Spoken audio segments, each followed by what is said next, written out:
Ta plante est rendue trop grosse, je te montre comment la rempoter. Donc, si tu veux être sûr que tu es rendu à rempoter, la première chose que tu vas faire, c'est que tu vas sortir la plante de son pot. Pour la décoller, c'est simple, on va venir plier les parois du pot et on va tirer doucement dessus. Donc, comme tu peux voir ici, elle est très, très dure. On voit que les racines font même des spirales autour. Quand les racines sont très en spirale comme ça, ce qui est très important, c'est de venir les défaire un peu parce que si tu la transplantes et que tu la laisses telle qu'elle, elle va continuer de faire des spirales. Elle ne sait pas, elle, qu'elle est dans un plus gros pot. Donc, je te montre comment on fait. On y va très, très délicatement. On va venir gratter ici en dessous. Puis même si ça casse un petit peu, c'est pas très grave. On veut juste pas trop l'abîmer. Qu'on a toutes défait la motte racinaire, là, les filles, vous allez comprendre que ça y fait du bien. C'est un peu comme quand on enlève notre couette à la fin de la journée. On n'enlève pas trop de la terre. On va simplement s'assurer que les racines sont bien dégagées. Par la suite, on va faire son terreau, son mélange. On a des mélanges qui sont déjà préfaits ici chez Floréal. Sinon, je te montre comment faire ton propre mélange. Donc là, on est sur une plante qui demande un substrat qui est très drainant, où qu'on veut que l'eau passe barre en barre très rapidement.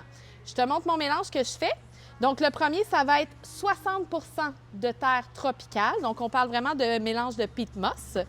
Ça va être 20 de perlite et 20 d'orchidée. Donc, ce qui est important de savoir, c'est que c'est pas une lasagne. Il faut vraiment que tu fasses un mélange. Je te montre comment calculer tes proportions. Tu as ton pot que tu veux transplanter dedans.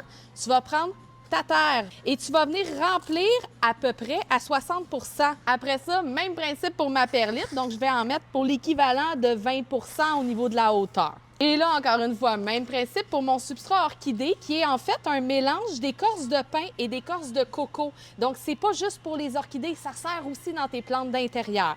Je remplis encore une fois 20 Un coup que toutes tes proportions sont faites, tu devrais arriver à peu près à rebord. Donc là, tu sais que ce que tu as fait comme mélange va convenir pour ce pot-là. Donc, je prends mon mélange, je le verse dans mon chaudron et je mélange le tout. Comme je t'ai dit, c'est pas une lasagne, il faut que ça soit bien brassé. Après que ton mélange est bien brassé, tu peux aller ajouter un petit peu d'eau dedans. Ça va aider beaucoup pour pas abîmer les racines lors du rempotage. Puis ça va être beaucoup plus malléable aussi pour toi. Donc, un coup que tout ça c'est fait, tu t'en viens remplir un petit fond. On veut toujours que la plante soit assise sur un petit peu de terre. Donc, on ne met pas les racines complètement dans le fond. Et par la suite, tu t'en viens placer ta plante à l'intérieur. Et avec tout ce qui te reste de terre, on va venir placer la terre autour.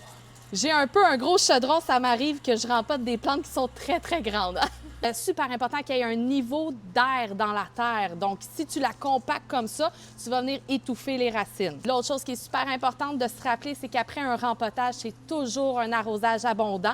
Donc, on veut vraiment que ça sorte par en dessous. Si ça ne sort pas par en dessous, c'est parce que tu n'as pas mis assez d'eau. C'est normal que dans les 2 semaines qui suivent, ta plante cesse de grandir parce qu'elle va avoir eu un stress au niveau de ses racines. Tu peux mettre de l'algue marine en pulvérisation foliaire pour l'aider à passer ce stress-là plus rapidement. Mais sache qu'après, tu risques d'avoir des belles poussées de croissance parce que là, elle va être vraiment confortable. Si vous avez des questions, n'hésitez pas à les poser en commentaire.